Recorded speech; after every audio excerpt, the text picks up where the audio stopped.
Hello, and thank you for attending today's webinar. Moody's Analytics Accelerates Modeling with Domino Data Lab and AWS.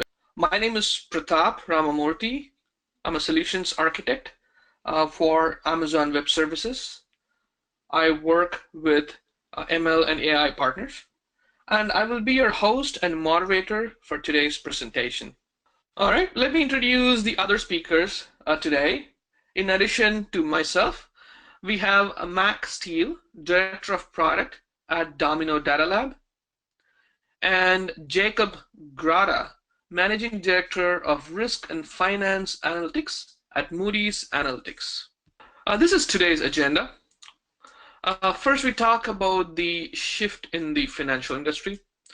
Then we talk about Moody's Analytics' journey to model acceleration. Then we talk about the Domino Data Lab solution on AWS. Finally, we discuss the AWS building blocks that helps you build these solutions. And we end with a short Q&A session. What are today's learning objectives? What can you expect? You will find reasons to adopt a central cloud-based data science platform. And you also learn how to bring a software engineering discipline to data science. Also learn the story of how data scientists at Moody's Analytics are aligning with business goals and improving competitive differentiation. And finally, why data-driven companies should be worried about data scientists' shadow IT. All right, let's look at the financial services. There is a shift in the industry. So models, or machine learning models or otherwise, have always been important in the financial services industry. They've been used for decades. But today, the models are pervasive and business critical, and that is an important change. So what happens is the models must now be managed just the way an IT is managed. And today, technology can help. Let me pass the ball to Jacob Grada, Managing Director of Risk and Finance Analytics at Moody's Analytics. Thank you, Pratap. I'm going to spend a little time today discussing how we've partnered with Domino and AWS, and by doing so, we've accelerated the way that we're able to get ideas into the hands of our customers and how it enables our customers to get access to the IP that we have within our business and that we're generating in ways that previously we couldn't. So I'm going to first start just with a little bit of history. Moody's Analytics really is an expert in three areas. One is interpreting financial information. The second would be creating analytics based on this information. And the third would be applying these data sets, these analytics, to the real business challenges our customers have. Within Moody's Analytics, the Risk and Finance Analytics team, which I'm responsible for, we create wholesale credit risk models. We analyze portfolios of assets, and we help banks make decisions on lending as well as portfolio allocation and accounting. So models are a very important part of those processes. We engage in over 100 projects every year within our advisory practice, and our teams support more than 50 models deployed through our products. So we do a lot of modeling, and we're not all of Moody's Analytics. Moody's Analytics does 2 to 3 times as much as a whole. So as a company, we have a really strong interest in remaining a leader. We've been a leader in this field for a long time and evolving to remain so. So if I look at the history of our company a little bit, 20 years ago roughly, we were building models that nobody else really could. We still are, but those initial models are really pervasive throughout the industry. They're taught in colleges, they're found in textbooks, and about 10 years ago, roughly, we began recognizing the importance of unique data sets. And we spent considerable time building what I would call unrivaled pieces of information. We've been hoarding information for quite a while. And so in addition to a team focused on building world-leading analytics, we also have one building world-leading data. We have this expertise in that area. Over the last couple of years, we began thinking also about our know-how and the process that we've used in all of this and how that actually provides quite a bit of value to ourselves. It gives us competitive advantage, and also it provides quite a bit of value to our customers. So in thinking about our business and really what the value that we're able to bring to the rest of the world, we think about these three areas right now and how we're able to build standards and how we're able to support the variety of different customer needs now and going into the future. Financial modeling is challenging. All modeling is challenging, I would say. As Pratap mentioned, it's been around for a while in this industry, and financial models need to be managed. SR 11.7 is the Federal Reserve's guidance on model risk management. Other regulatory bodies throughout the world have similar guidance and best practice flowing through on how these sorts of models should be managed. They ask for systematic procedures to help understand models, the capabilities, the applicability of the models, the limitations of them. And you can see that really a controllable, an auditable, a repeatable, a transparent process has to be developed around these. And this is something that our customers and that banks and financial firms have been dealing with and working on for quite a while. Now, creating a controllable process historically also creates a process that becomes very lengthy. So you might imagine the cost of actually replacing a model becomes very high. A model that is used in lending decisions, as you might imagine, we have a lot of rules around how those can be used, about how those are built, and about the ways in which we're going to allow them to be changed in the way that they're monitored. And this long life cycle can be, beneficial. It can also be difficult for people to adapt. And our customers obviously do want to adapt with this. What we've noticed is a desire to move from a linear workflow into more of a cycle. When I look at each of the dots in this diagram, the IP creation is really involved in each one of these. We have great data modeling. We have great data visualization. We have great ways of doing validation and documentation, deploying software and technology out to our customers. You can see that all of these parts, we have specialists that work on. So it could be software people, it could be data analysts, it could be quantitative QA people. And in building this, we look at that and say, well, it's really not an individual line. It's a cycle that has to be created. And modeling has become a very small part of it. So if you think about the IP creation aspect, creating those analytics that drive your business, that make a change in the way in which your business is able to operate, or make a change in the way in which we're able to do our work, that has become a reasonably small part of the overall workflow involved in getting ideas built and out in the hands of people who can use them. Ultimately, that's what the job is. The job is to make sure, as a modeler or as a business that develops models, to be able to get high-quality information and analytics in the hands of the people who actually are making decisions with that information. And that's where a lot of this comes in. Pratap also mentioned a software engineering discipline. And with my background in software engineering and managing software engineers, I look at this very clearly as a similar problem, right? The controllable, auditable, repeatable, transparent process that's used in software development throughout the world is one that can apply a lot of value to us here. It's also one where we're able to get quite a bit of value out of best practices from that into the modeling process. In doing so, we've decided that we are going to leverage technology partners to accelerate the development of the way that we develop analytics, as well as a product that allows us to put those analytics in the hands of our customers. It gives us access to our core strengths of working with financial data, building analytics, and applying those to our customers. It's not that we can't build the technology from scratch ourselves. It's just not the best use of our time and our energy given our resources. If you look at this diagram, you can see we've partnered with Domino for a very important part of the infrastructure, the technology and the infrastructure for the modeling workspace. We are using their platform and tailoring it and building it to make it really more relevant for the risk and finance modelers.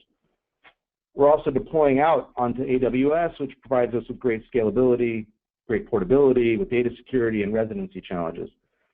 As a global provider for us, I'll note that AWS gives us the ability to meet, for example, Canadian data residency needs in a very fast and a really easy manner that we previously would have required standing up data centers in different countries.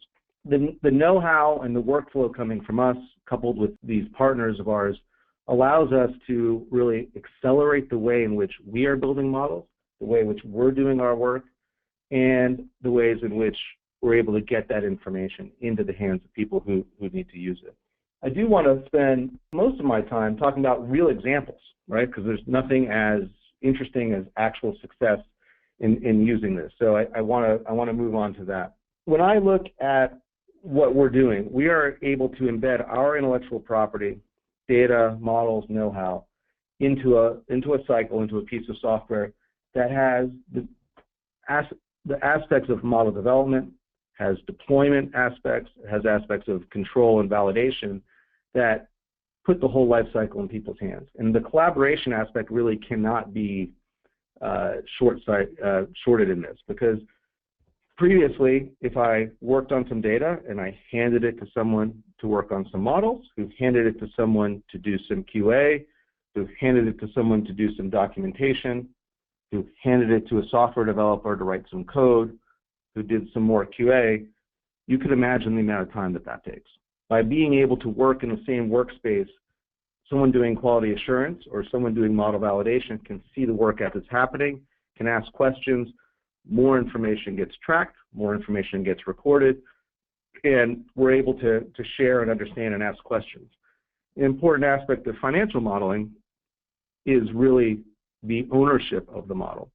So a bank, an insurance company, anyone really has to have ownership and understanding of the model. If they don't understand the model, they really can't use it and frankly should not be using it.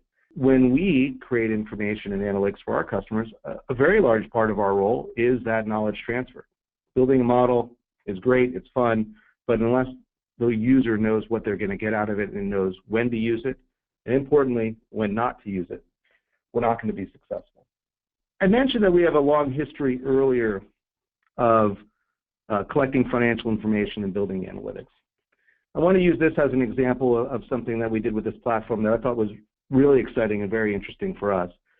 For a long time, we've had a consortium collecting financial statements of companies that are taking out loans and whether or not they've paid back those loans and when they've gone into default and things along those lines.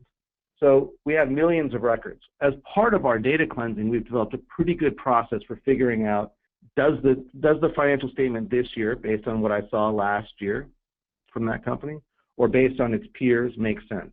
Are the assets over liabilities changing too quickly? Is revenue coming in a way that is a growth rate which I might not find correct given the change in expenses?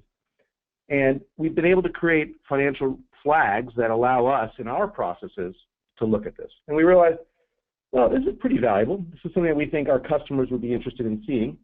And by using the deployment technology that we get within Domino and within AWS, we're able to take the model code, put it in, and develop an API endpoint that we were able to share with customers for beta testing within a matter of days.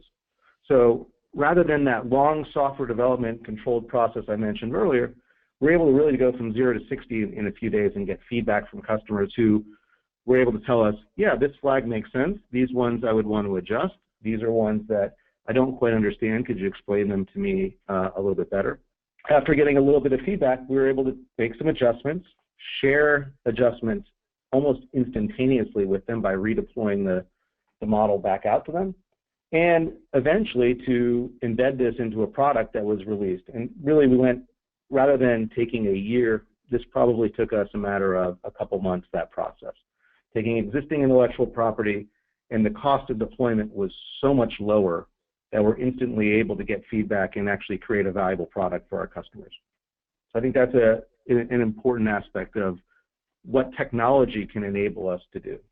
The second item I want to highlight is RiskCalc. RiskCalc is a model platform, a model of ours, it's a product of ours, which essentially goes from financial statement to credit quality. So it measures credit quality of companies. So using the data I mentioned a minute ago, we're able to take that and analyze a company and say this company has a probability of defaulting on its debt of a certain amount. This is actually a suite of models. It's based on different countries, based on different industries in some sectors, some areas, size of company. But what we find is that as companies become more interested and more larger, they begin to see, well, a model that is based entirely off of the entire United States may not be representative of my bank, which is in the Pacific Northwest, which has specialization in commercial real estate and in software companies. Being able to take the data we have, potentially merge it with the customer's data that they have, and create representative data sets and create a model that is really a standard framework, that is a tried, tested, true standard within the market, has a great allure, because previously they could take our model, they would do a lot of applicability testing based on the entire United States, make sure that it fits to their portfolio, a lot of qualitative adjustments would get made, and now really tailoring that model building process to the customer's data set, using all of those standard processes we've done in the past, but that are recorded within the platform, allows that customer to see results as we go and instantaneously. I'll use a real example. We have a customer in Southeast Asia. They operate in 3 to 4 countries there, and our models were based off of individual countries, and they said, well, we want to think about it in 2 segments, one for Hong Kong, one for other countries. By using this sort of technology, we're able to really reassess the data and re-estimate the models and provide them models that were effectively using the same model building process, but tailored to their portfolio in a really short matter of time, and they were able to really get a lot of value out of this for really important requirements that come through from regulatory and from other standards. The validation process, the model monitoring process, always happens afterwards. So as I mentioned before, we have approximately 40 RiskCalc models that for different countries and regions. As we acquire data, we need to re-estimate the model potentially. We need to make sure that the data still fits. We need to produce reporting that allows our customers to believe in those models. And we've been able to expand that validation capacity greatly, because with this technology, we're able to create the standard template, put the data through, run it, and now go to those validation reports. The reports that say the model either is still performing, where is it not performing, what sort of data did we acquire, what does the analysis show, and it's important for the users of those models to be able to see that, to know should they continue to use it or do adjustments need to be made. In summary, this is a very exciting time for us. We're really able to change the way fundamentally that our customers are able to consume our intellectual property, and they're excited about the fact that their needs are going to be answered in new ways that they haven't been able to get from us, or really from anyone other than their internal people. So they're able to do this in a way where we've been able to standardize the data, the know-how that we have, standardize ways of collaborating amongst ourselves and collaborating with our customers so that they can see the work we're doing as we do it. It accelerates the speed to delivery, whether it's speed to market or speed to actual testing. And it also just provides a much faster and cheaper return. So today, this is a very important thing. The convergence of the types of models that we do, being able to simplify the model catalog within financial institutions, is a very big topic of conversation. And for us, that means they want to be able to do more with less, don't we all? But being able to standardize and provide these processes is really exciting in that regard. And hopefully these examples spur some questions. And I'm going to hand over to Max Steele, who I've been working with for the last year, who's the Director of Product at Domino Data Lab. And he will talk us through some of the work that they're doing and why this is important. Thank you, Matt. Thank you, Jacob. Appreciate the details around Moody's use case. So thank you for that. I'm going to spend a little bit of time talking about what we've seen both working with Moody's Analytics and also in the broader financial services industry.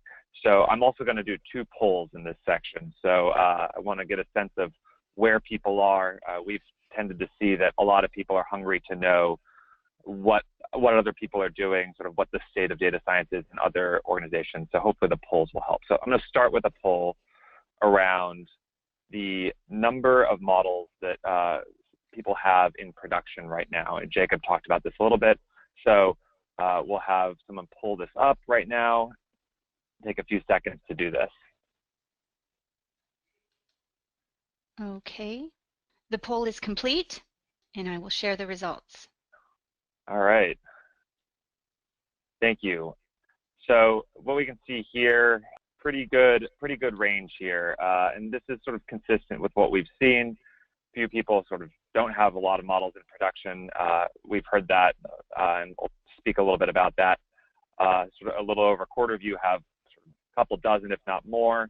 And so what we'll do is we'll spend some time talking about what we've seen in terms of how companies are getting more models into production. And so thank you for that. Well, there'll be one more poll in a little bit, but I'll jump into it now. So what I want to sort of spend a little time, now that we have a sense of where people stand in terms of the amount of models that they have in production, I want to step back a little bit and talk about the sort of state of the industry that we see. And Jacob gave a great introduction on the sort of evolution of modeling in the space of Moody's Analytics. And what I want to say is there's a lot of promising wins that we've seen across industries. Financial services has been doing this for a long time, but many industries are starting to see a lot of great wins, whether that's insurance, Amazon, obviously quite successful using product recommendations, and even the public sector. But at the same time, we see a lot of hype. And the chart on the right is one of my favorite charts, showing the number of companies mentioning artificial intelligence on earnings calls. And that's a pretty scary sort of exponential rise there. And we see the risk of a disconnect between expectations and reality, and what reality looks like on the ground. And so what does it look like in the trenches? Jacob spoke to this a little bit, but I want to go into this a little bit more. So what we've seen is sort of four major classes of problems. The first is around frustrated modelers and stifled innovation. So there has been such an explosion in powerful infrastructure and techniques for modeling, whether that's deep learning, whether that's access to the cloud. And too often we still see data scientists who are working on outdated versions of Python or R, and they are often constrained in the ability to leverage these techniques. I mean, it's so bad in certain places. We've heard that people will bring their personal laptops and work underneath their desk to get access to the most updated packages, and that's clearly not acceptable from an IT perspective. Another problem we see is around the results not being operationalized, and Jacob spoke to this a little bit, but there's a lot of different people involved in that process, and you might build the most powerful model, but if it doesn't actually make it to production, then it's not really driving business use case. And one customer we heard about, that they described it as they built their North American headquarters faster than they could get a model into production. And that is something we see all too often. Another problem we see is around this idea of scale. So again, as Jacob said, this is not new, and Pratap mentioned this as well. What data science has been doing in financial services has been around for decades. But what is new is this idea of the scale that it can take on within an organization. So a number of people say they've got 40 models right now. They want to have 400 models next year. And to do that, there needs to be this deep collaboration and culture of reuse. And I think what Jacob spoke to around their financial statement validate checker is a great example of how companies are starting to address that.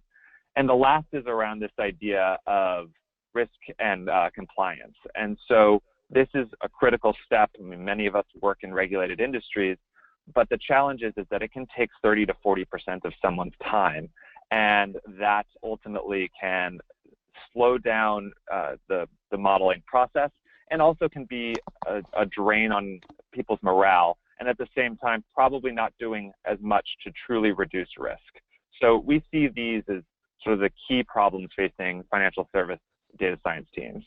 What I want to now focus on is this idea of how Domino is addressing this. And so we saw the state of the market with those sort of set of problems, and our perspective is, working with customers like Moody's Analytics, that the key solution is surrounding the people and process of data science into a single cohesive platform. So companies that have sales teams, they have a CRM. They often use something like Salesforce. Companies that have software engineers use source control systems in something like Atlassian. But there isn't really a solution like that for data science, and that is what Domino is. And so let me talk to you in a little bit more detail about how Domino works. At its core, Domino is a data science platform that supports the full life cycle. Jacob had that great chart sort of all the way from the idea through the modeling, the validation, the monitoring, and the documentation. And what Domino aims to do is support that whole life cycle. And so, as you can see in the blue, there's sort of two key components that users make use of. So you have a data science workbench. And what that is basically the place where data scientists can build their models in a central platform. And they can use the tools they know and love already. So tools like Jupyter Notebooks, tools like RStudio, tools like SAS. And there are so many great tools out there that we want to be able to support all of them and have each of those people working together. And then once you've built something, as we said, it's of no value until it's delivered. So we offer a number of different ways to deploy and deliver models into the business. And so it depends on the use case. In certain situations, somebody may want to create a report that gets mailed to executives once a week. In other situations, they might want to stand up an API so that other applications across their organization can consume those. And it's important that you have the flexibility to deploy as is necessary to increase adoption within the business. And underlying all of this is sort of the core infrastructure. And at its base is AWS. And Pratap will speak more to this, but AWS forms the core building blocks. So we have S3 for sort of massive amounts of storage, EC2 for the computing power. It's truly amazing, the ability to have all of the computing power at your fingertips. Data science is a particularly well-suited application for the cloud because what you do in data science is often highly variable in terms of your compute resources. At some point, you might need a small amount, and other times you might need to spin up 10 machines that have almost a terabyte of RAM and run those things in parallel. And what we've seen is tools, the AWS is an amazing platform for that. This is sort of the core essence of what Domino is, and that provides a couple of key benefits. So first, for data scientists, it is the ability to leverage that really powerful hardware, the ability to streamline model deployment, as I think Jacob's example of the API is great. We have other customers who they are creating prototype apps that they can do within a couple of days, as opposed to a process that formerly took weeks or months. And then there's also this idea of governance and reproducibility. As I said, most of us on this call work closely with regulated industries, and that idea of centralization for governance purposes is critical. And I'll speak more to that in a moment. And last but not least, this idea of collaboration and knowledge management. So if somebody in your London office builds a credit model, but then somebody in the New York office wants to build another credit model, collaboration requires you need to be able to find that model, investigate it, see how somebody built it, and then take it and build on top of that. And that ability to sort of stand on the shoulders of giants is one of the most powerful ways that data science teams can separate themselves. And so who benefits from this? And we think one of the key things is it can't just be about the data scientist. It has to be about all the different people. Jacob said that the modeling piece is just a small piece of that, and we agree, and it's also the data scientists are a key component, but they're not the only ones involved in this process. So data scientists are incentivized to work on the platform because they get all of the infrastructure and agility.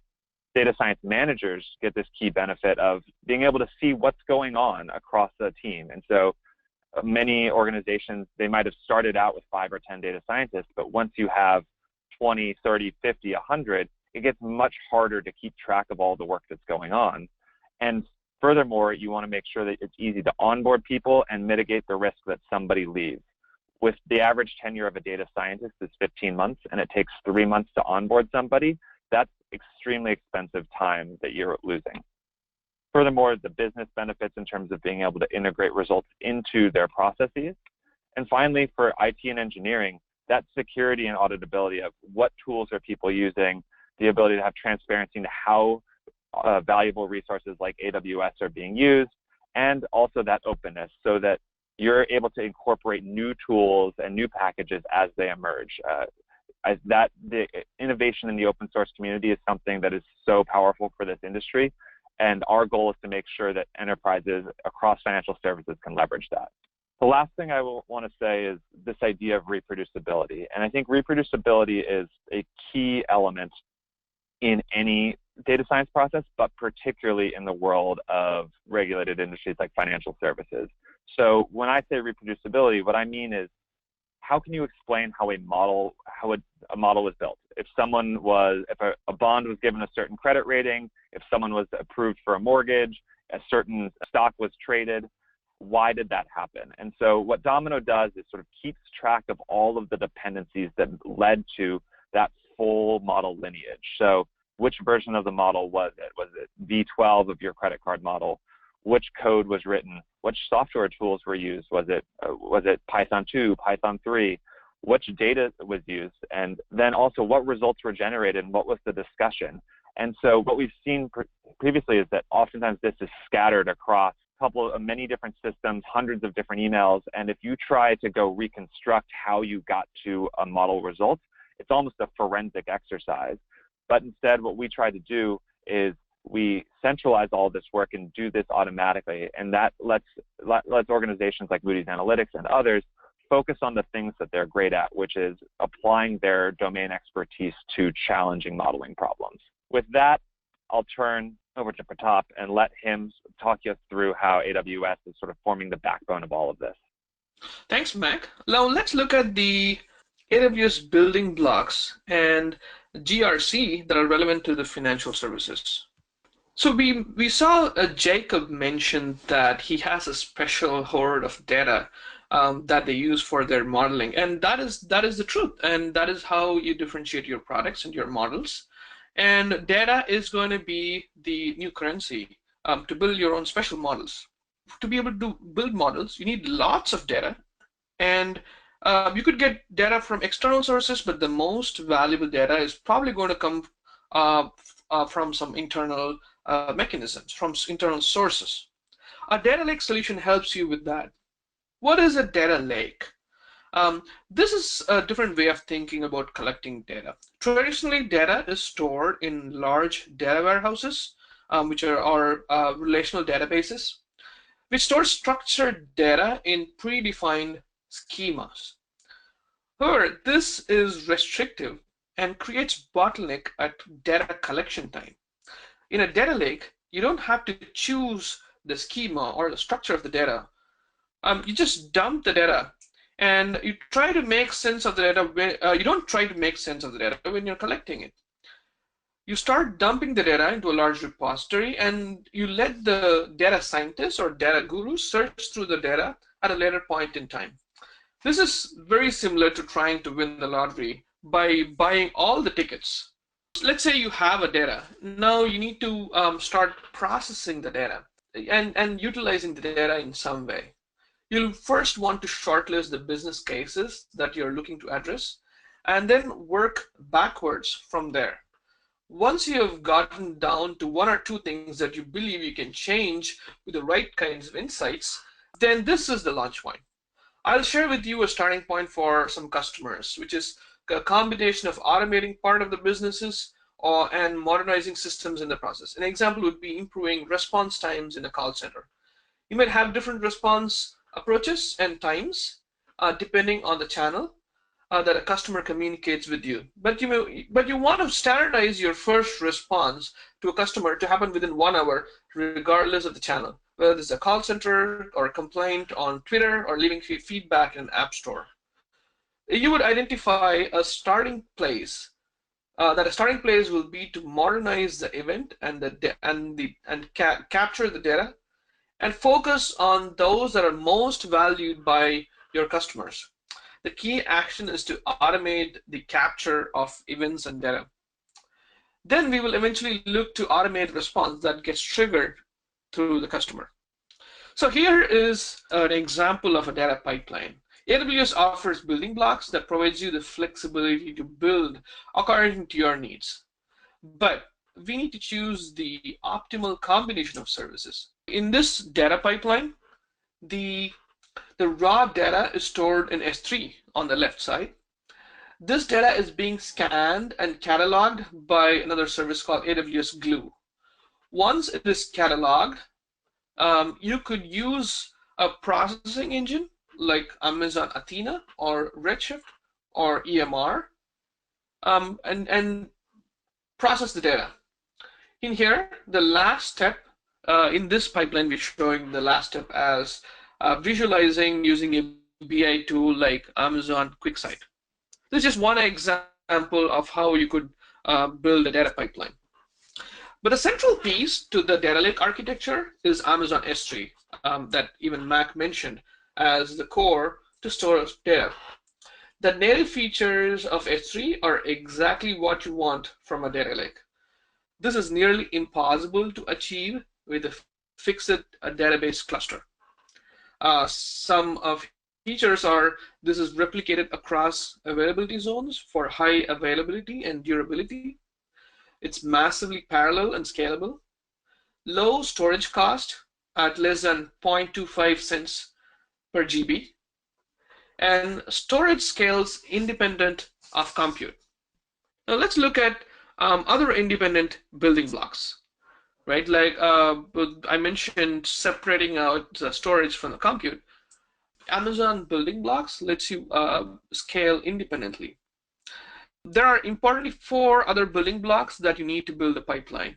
Compute, EC2 or Elastic Compute Cloud, which helps you run instances of many sizes and varieties.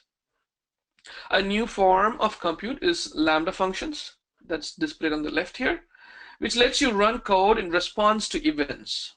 This is a managed service where you only pay for the number of times a code is executed.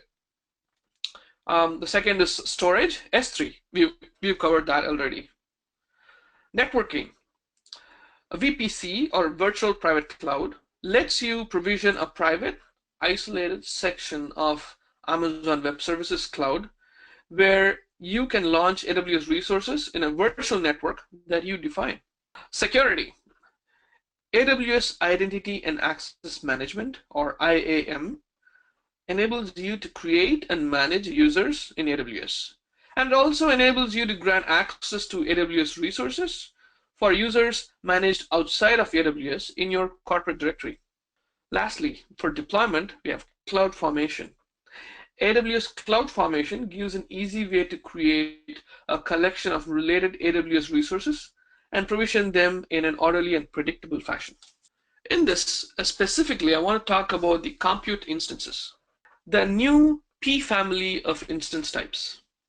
Deep learning workloads tend to be embarrassingly parallel, right? And GPUs are perfectly suited to run such computational tasks. The AWS P2 and P3 family of instances with NVIDIA, the P2 instance types comes with NVIDIA KIT GPUs, and the newly launched P3 instances that was launched last week comes with NVIDIA Tesla V100 GPUs. The P family of instances are designed to handle compute-intensive machine learning, deep learning, computational fluid dynamics, computational finance, seismic analysis, molecular modeling, and genomic workloads. The largest size is 16 extra large with 8 GPUs. You can see the computational power of these instances on the screen now. We looked at the building blocks, and we saw how Domino lets you to share models across users. This is a wonderful partner solution that's built on AWS. Now we need to look at where AWS stands and where the customer software starts. The shared responsibility model. Putting the building blocks and partner solutions together, as we saw in today's earlier example, we get the complete picture of the solution, right? With multiple parties involved, who is responsible for security? In this case, we have the AWS infrastructure with Domino Data Lab on top, and then with the customer's application on top. This is where it's important to understand the shared responsibility model.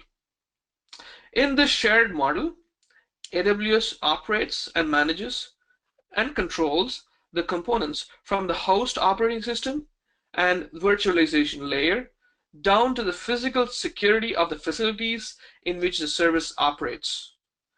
The customer assumes responsibility and management of the guest operating system, including updates and security patches, other associated software, as well as configuration of the AWS provided security group firewall. The nature of this shared responsibility provides the flexibility and customer control that permits the deployment of solutions that meet the financial industry requirements. GRC, or Governance, Risk, and Compliance. Since AWS and its customers share control over the IT environment, both parties have the responsibility for managing the IT environment. AWS's part in the shared responsibility includes providing its services on a highly secure and controlled platform and providing a wide array of security features that customers can use. While customers don't communicate their use and configuration to AWS does communicate its security and control environment relevant to customers. AWS does this by doing the following.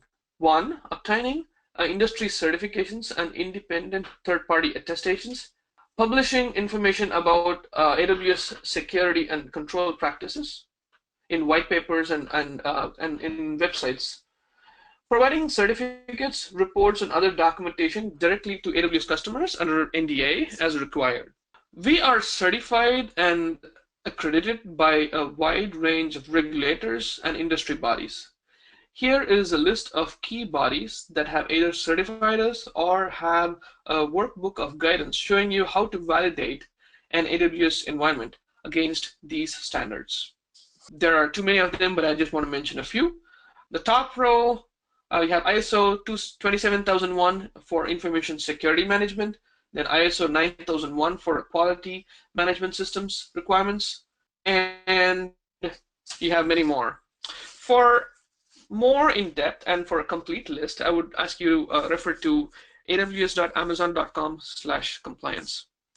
That gives you a complete view of the underlying building blocks that AWS provides, as well as a solution that Domino Data Lab provides, showcased by the customer use case here, Moody's Analytics.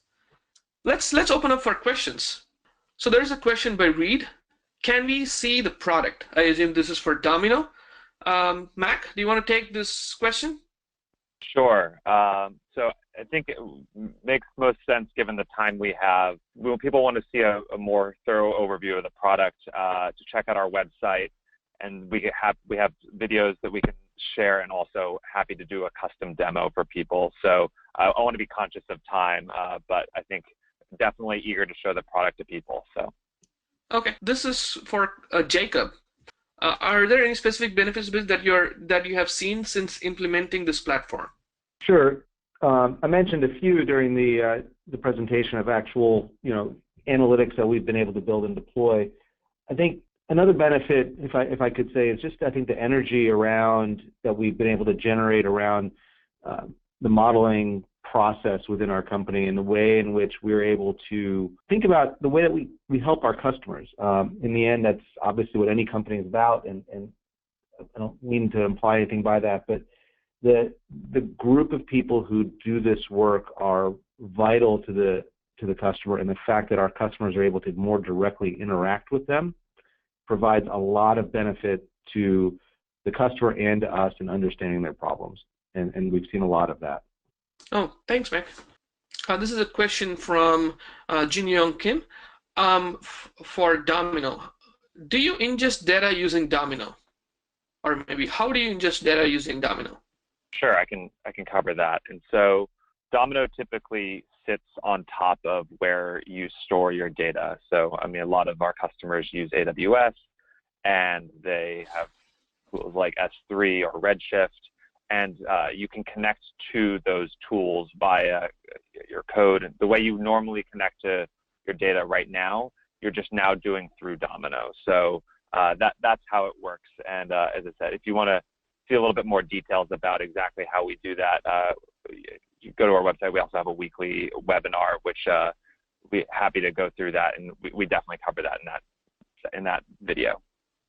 If I may add to that answer, also Domino that runs on AWS and the code runs on Domino is AWS aware. You can make native S3 calls, and it's as easy as accessing them using your SDK. Okay, next question is another question. Did Moody's migrate all production models to Domino, or just the new model building? So that's a good question. We've really been focused on doing the new work that we can within the platform. There are a lot of questions about where you can and can't do that. Obviously, you have customers in different locations, and everyone has specific requirements around data residency and privacy. But for the large part, for building new models, that is where we're doing it. I don't want to reinvent the wheel, right, with moving everything that we do today that is operationalized. But as we work towards updating those models, deploying them in new ways, we're definitely going to be using these new platforms and technologies. Okay. I have a question for Domino. This is from Evan Andrews. I've used Domino and I've liked it, but was told that we were in a sandbox with limited resources. What steps do we have to take to use it in our everyday processes? Sure, I can answer that. I mean, without knowing the specifics, there's probably not. I can't comment on the exact situation. What we tend to see is that the way Domino works best is when people will start out and they are able to access the sort of full range of functionality. And so I think that's the thing that we're happy to work through with different customers. As I said, I think one of the benefits of Domino is having the ability to have the sort of data science workbench where data scientists can work and experiment themselves, and they have the ability to try new tools and know that they're not going to knock down some shared server, but at the same time, it's still all tracked centrally. So Evan, happy to follow up afterwards in terms of making sure that you get access to that full range of functionality. Okay, I have one more interesting question from Christina. How does AWS integrate with Domino? Can EMR and other AWS services be accessed in Domino? I want to change the question into how does Domino integrate with AWS? Sure, I can cover that. So Domino integrates with the first-class integration with AWS in that we can install into your VPC and access all of your AWS resources. And what Domino is doing is we are using AWS tools like services like EC2 to spin up computing power to allow data scientists to run their experiments and to deploy their models. And so you can use many of the tools that you know, like tools like EMR and whatnot. And so that's how we integrate with AWS, is sort of making use of all of those building blocks that Pratap worked through. I have one more question before we close out. This is for both Mac and Jacob. You mentioned collaboration. What do you mean by collaboration? It's a vague term. Mac? This is Jacob. If I could, I would say the fact that we have many people who are involved in different parts of bringing something to bear. So building the model is a small part. It's a very important part, but actually making sure doing quality assurance, software development, getting that idea into the customer's hands and allowing better flow of information among all of those people and recording all of those transactions so you can actually document and share that information like you would in the software development process is what I think of in the collaboration, as well enabling those people to work together. I would echo that, and I think the thing I would say to add to it is I think collaboration, when you're getting to scale, and per the poll we did, a lot of people have 50 plus models. There's a lot of different pieces that are moving in this process, and being able to make sure that when you pass a model from one person to another, that there's not a lot of information loss. That is critical, and so that's one of the things we try and do with Domino by sort of wrapping all of the different components that compose a model. Thanks, Mac and Jacob. Thank you all for listening. Thank you all for attending today's webinar. That's the top of the hour. We look forward to supporting you in your current and future projects. Thank you again, and have a great day.